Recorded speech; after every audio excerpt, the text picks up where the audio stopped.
About a week later, after Bharadraj, who was the director of the Fate Museum project where I was doing my service, returned from India. He had been with Srila Prabhupada during his last 4 weeks. Bharadraj held meetings with the Fate Museum project devotees, and there was about 45 of us at the time. And he would tell us about the various events and details of Srila Prabhupada's last days. At one point, Bharadraj told us that it was either the very day he arrived, or the next day, but it was the very first day he went into Srila Prabhupada's room. And he told us that Srila Prabhupada requested that he wanted all his disciples to come.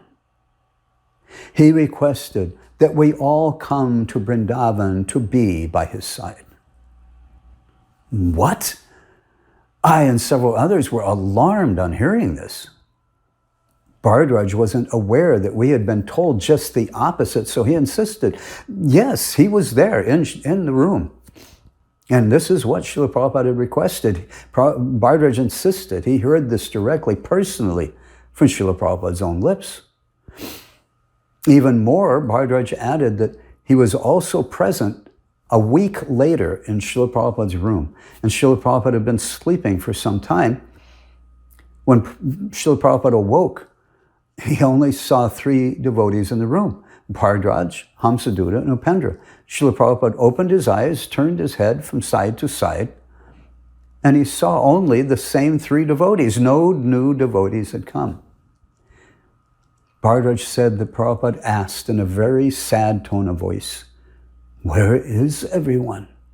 Why hasn't everyone come? I am feeling so lonely. Why are my disciples avoiding me?"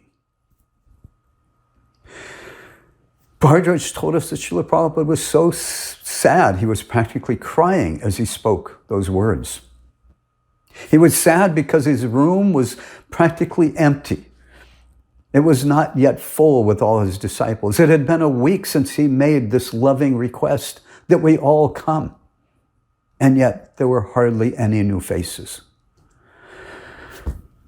He was leaving this world soon, and he wanted that his room be full of his loving disciples 24 hours a day and night. And yet a week after he made this humble and loving personal request, asking that all his disciples come and be by his side, there are no new faces. His room was practically empty. When Bharadraj told us this, I felt a nauseating sickness descending on me. Something was very wrong. For a second, I thought, why is Bharadraj making up such a story and lying about this?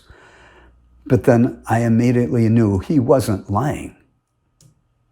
But if what he is saying is true, that would mean what Rameshwar and Satsvarup, 2 leading senior GBC men, what they had told us was a lie.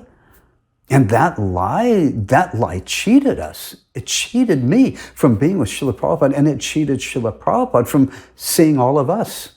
From what Bharadraj told us, their lying to us had hurt Srila Prabhupada. It had hurt his feelings personally. And he was practically crying, asking why we had not all come to be with him in his last days. Rameshwar was our GBC, a leading GBC member. He was in charge of the BBT also. And Satsvarup was a senior devotee and a leading GBC man. And now that Srila Prabhupada had departed, they were amongst our highest leaders. Had both of these leading GBC men just lied to us about something so grave and serious regarding Srila Prabhupada? Would they? Could they have done that?